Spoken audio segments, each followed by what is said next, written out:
The Dicemen Cometh! We played a game recently that probably almost none of our other listeners would ever have heard of, would ever have played. Except a couple of board game designers hanging around in Sydney. Because we are talking about a game that is designed by a Sydney-based designer. And the game in question is War of Supremacy. The designer in question is one Nathan Everett, or Evie, as he might be called, or Natho. NATO. He might not be. He might just be Nathan Everett, or Nath. Mr. Everett. Nath. Don't know. Now, this game by Nathan's company, Lost Treasure Games, is currently not out yet, and is currently only a mere, let's call it, a week away at the time of broadcast before it goes live on this website known as Kickstarter. Ooh. I'll fill you in on that too.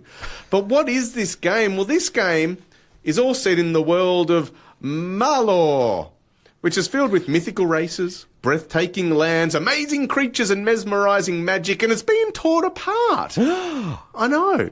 The gods, who were once long ago working in unity to bring the world together, are now all bastards, basically. They're crazy? They're all fighting each other. They all want to be, the one that controls everything, kind of like the dynamics in this room from time to time. And we are one of the newer gods. We must strategically try and use the creatures that are on our side and the spells that we know how to use to basically dominate and take over territories. That's what you're trying to do. You are trying to, not surprisingly, with the name of this game, have a war of supremacy that you win. Sounds good. How do you do it? Well, it's a free-for-all. It is a King of the Hill style, magic-y, Hearthstone-y fantasy card game where everyone just ostensibly and realistically wants to lay some smack down on those poor creatures and those spell cards that are not the ones that you control. It's pretty quite simple. There's going to be two main decks of cards that you use. There's going to be a creatures deck and there's going to be a spells deck, and those decks are made up of up to 4 factions in any game. So the way a game's going to start is you're going to choose the factions, one for each player, plus there's a mercenary faction which are not aligned to anybody. They're just in it for the cold, hard dollary-doos. Yes. You'll mush up all the creature decks and you'll mush up all the spell decks from the various factions, create the 2 decks, deal out some to get the game going, and you're all ready.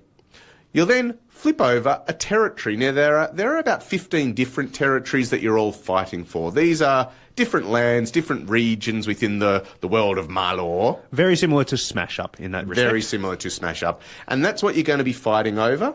And the territories sometimes will have unique abilities that, will affect the core gameplay of that particular territory. Or they might just count as a cold, hard victory point, which they all do. They're all a victory point, but some don't have any special unique abilities, and that's all right, because it's kind of like Tasmania. Some territories are just okay being boring. Now, the way a game's going to go is that there are 3 different types of combat form in this particular game, and the different factions all have different strengths and different weaknesses. So you might have the wild form, you might have the magic form, and you might have the blade form. Now, when you start this game, you flip over the territory and you know what you're fighting over. You then flip over one of the combat form cards, of which there are about 15 or so, and they will have 1 magic form, or 2, or 3, and that is going to be the one that you're going to be using to all win this particular territory. So I flip one over and it says magic. And we all look at our cards, we all look at our creatures and we go, oh, I've got a gorilla and he's got 4 magic strength. He might be okay. Yeah. Now, each of the creatures have the 3 different types of magic on them, but they'll have different, numbers in each of them to say whether they're strong or weak in a particular discipline. Yeah, and mostly when you look at it, if you've got a knight or something, well, they're probably going to have pretty much all of their magic in all of their strength in the war form. If it's a gorilla, they're probably likely to have that raging, tearing animal strength. Yep. But sometimes there'll be a bit of a mix of each. And look, there's a huge variety of races and animals and characters and stuff. And I'm going to get in early.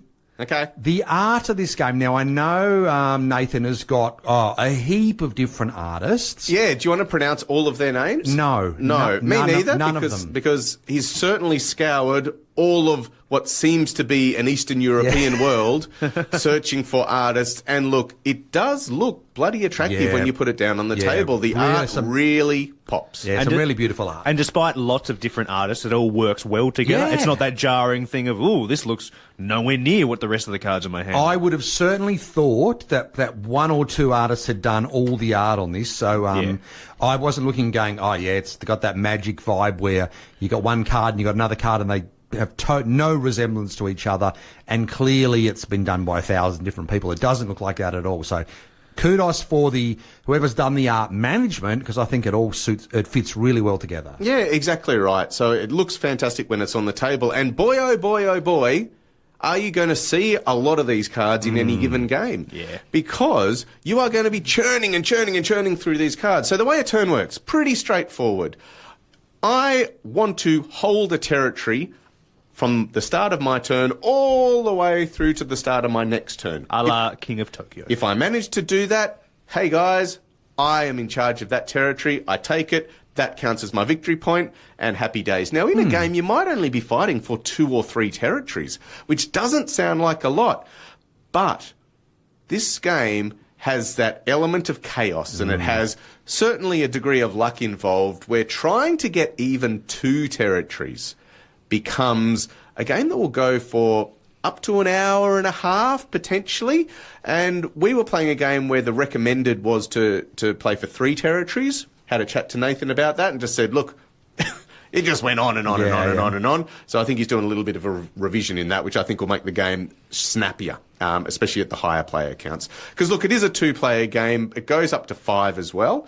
But I think this kind of game, it's more about the interplay between multiple players. 2 players, look, it'd be fun, but there's plenty of 2-player card games out there that may or may not have been around for a while and involve some form of magic. Yeah. So I think play it with 3, 4, 5 is my personal choice. Yeah, I would have thought, like, we played it with 3. I thought 3 it worked really, really well. If you, and 4, we played it with 4, it went really well.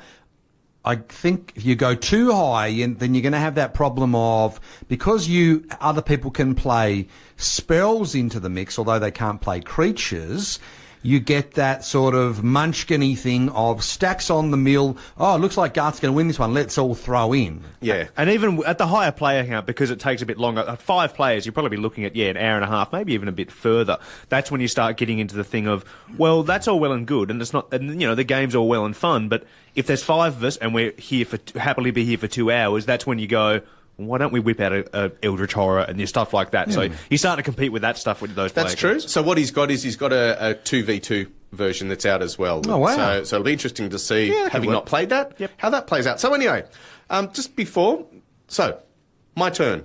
We've got a territory. I want to try and defend it. Now, if I'm the starting player in a round, I basically have to set the tone, because no one's defending the territory yet. So I start it. I look at the territory. I look at the combat form and I go, okay, well, I'm defending the Mists of blah, blah, blah, island or whatever it's called, and the combat form is magic. I look at my cards and I will have a combination of creatures and cards from all factions, but I need to be able to play creatures in 2 particular ways. I either need to play the same faction, of which there are 5, I believe, so I can play any creatures that are in the same faction, or I can play any of the same creature type, whether it be a beast or a fae or an archer or something else. They've all got to have the same key word on them. And that's something that is really, really important to remember, because we forgot it. And it's just something I want to make sure that we're aware of, because you have a whole series of cards in your hand, but you really need to just whittle down to what is going to be your strength. Now, once you've figured out the cards that you're going to use, you obviously want to consider what their strengths are in the combat form that is being used in this particular territory. We did forget that rule the first time we played Correct. it. We have played it proper since. We sure have. And got that rule correct. Yes. Just wanted to put that out there. Correct. Now, the 5 factions all have different strengths and weaknesses. So you've got the Ancients faction. Now, basically they have strength in resources and time, and the main mechanics of that are drawing more cards into their hand, making the opponents discard cards from theirs. You've got the Arcane faction, which is a faction of gnomes, or gnomes as they are known. Their main strengths lies in magical abilities to cast spells of devastating damage, and other uses in very gnomic fashion. You've got the Depths of the Atlands. Now, these are the mer folk, the mer people. Now, this is the 5th faction, and I don't know whether that'll be in the base game or not. Oh, yeah. Nathan will be able to clarify that's one that. we didn't play with. We haven't played with that one yet. They're going to be able to manipulate the battlefield with movement and change, which basically disrupts and changes the players a bit more, the resources and the creatures that are in combat. You've got man, boring old man, the guards that live in naivety and just saying, there's no such thing as magic, it's just men. Basically, they lie in their defence and banding together. So once they're in a defensive position, i.e. defending a territory, they potentially can be bloody hard to beat.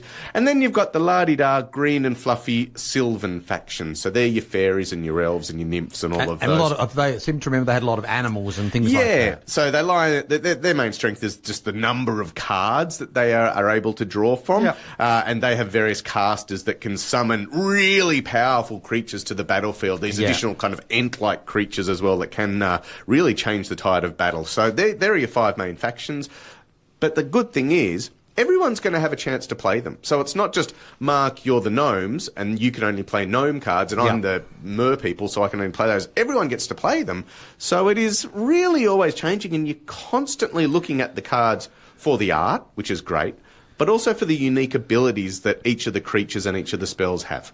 Yeah, and the spells especially are a thing that, depending on the condition on it, you'll be able to play it. Some you can play on your turn, but most of them you can play on other people's turns to kind of disrupt them or whatever else. One of the main ones being, as we've talked about before, the form that you're going after. You can then change that, which just destroys. Someone could put out a big power 18 of big war machines that are all about swords and killing, and you could just go, I'm just going to change the battle form to magic, and they have, your 18 has now become a 2. And that is hilarious. Yeah, Except when it's you. Yeah. And to me, like, that is the wrinkle that, when people say, well, it's just another magic clone, to me, that is the wrinkle that really changes this to being something that's worth a look at. I mean, I used to play a lot of the Game of Thrones LCG. And on those cards, they have 3 different types of sort of attacking ability, but you only pick one and you do that particular attack. I think they had war, intrigue and prestige. And you pick the one that you're attacking with. The other person defended against that same one. You could never really, and look, maybe there's some special card abilities, but you couldn't really swap it around. Whereas this, as you said, you think you've got 18 there of war power, and all of a sudden it's magic and you've got nothing. Correct. And you've got to basically try a whole new strategy. The fact that you can change it with spells, you can change it with creatures. You've got some creatures that have more than one form they can use and others you don't.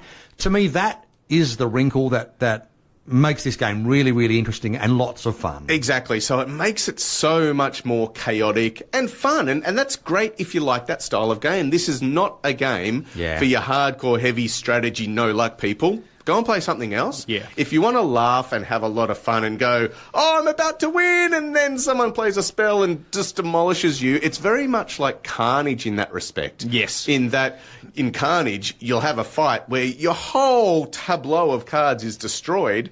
And that's in essence what is happening here, where your strength of 18 or 19 in the wild form is just destroyed to 1 or 2 in the magic. It's essentially your army is just out of here. Yeah, so the swings can be quite severe, but they do make it entertaining. Like, for instance, there was somebody that was holding one of the cities, I can't remember what it was, and they had like a 10 sword power or something. Somebody changed that to be like, I'm going to change it to magic. And I looked at my hand and went, I've got 2 archers here that are magic that add up to like 10. And then I played a spell which let me steal 2 cards from you, Garth. Yes, thank you very much. At random, and they were both archers, both magic, and it added up to 20. And one thing we didn't mention, that if you have enough power in your hand to put out a band that has a power of 20 in the current form, you can take that city that you're going after instantly. Yeah, the territory is just yours. If nobody else can stop you with their spells, which they probably will most of the time. But it's just good fun. fun. Yeah, it's good. And that's the main thing I want to stress in this game is that it is certainly not the most tactical and the most strategic, and it's always about making the most of the cards that is in your hand. Yeah. Now, in saying that, you're given a very generous hand limit of up to 10 cards, and in fact, you can have more. You can draw cards at the end of your turn as long as you don't have 10 cards in your hand. So you can have 9 cards and draw 2 cards. Or if you choose not to attack and you've got 9 cards, you can draw 3 cards and end up with a hand of 12. It's a lot of cards. It's a very interesting take on the hand limit rule, which in 90% of games is this is your hand limit, end of story. Correct. And I thought, well, we'll make it a little bit interesting. And just that alone is, something pretty cool. Exactly. So look, there's not much more to this game. You play your cards with the strength that you can in the magic form that's on the table, and then you basically hope that the players around the table can't get that strength to beat yours, or if they can, you've got spells to counteract it. Now, the good thing is if it's been my turn and I'm defending and it's Leon's turn, no other players can play creatures. That's up to Leon. Yeah. But every player can play spells that will affect both of the possibilities, because Leon might be about to win and we can play spells to screw him over. Or I might be about to win as the defender and you can screw me over so that I lose. So I like that every single turn, everyone is constantly engaged. It's pretty simple to make sure that everyone is always having fun. You've also got then the collectible card nature of it, and it's not a collectible game, but the style where you've got your basic and your, I forget the terminology, but up to legendary cards where you can only play one of those in any given conflict. So legendary, epic, rare or common. So all of the different cards have a certain strength, I guess, and that just makes it a little bit more interesting and obviously open to expansion down the track. Yeah. So I think that's pretty much everything we've got to say about it, apart from that we liked it. Yeah, look, I think we had fun, and I would certainly say, look, have a look at Kickstarter. As you said, it's not for everyone. No. But if you like this sort of chaos and fun in your games, in a gorgeous-looking game, I'd say it's absolutely worth a look. Yeah, and the elevator pitch, King of Tokyo smash up Magic the Gathering for multiple people. I mean, you can't go wrong, can you? Correct. And look, looking at the preview of the Kickstarter page, he's going for a very modest target, which excellent. I think is a very wise move. The game is also seemingly really well priced. Don't want to talk about it yet because who knows, he's in charge of that. The price could go up, down or sideways. Week to go, and then it's all live, and no doubt we'll mention it on a Kickstarter update. That's all I got to say. Yes, Dicemen stamp of approval, which will be on, obviously, the cards that he designs for us to put in the game. The promo cards. Yeah, of course. Wink, wink, nudge, nudge. This has been an edit of the Dicemen Cometh from Edge Radio 99.3 FM, Hobart's independent youth station. Find us on Facebook and edgeradio.org.au.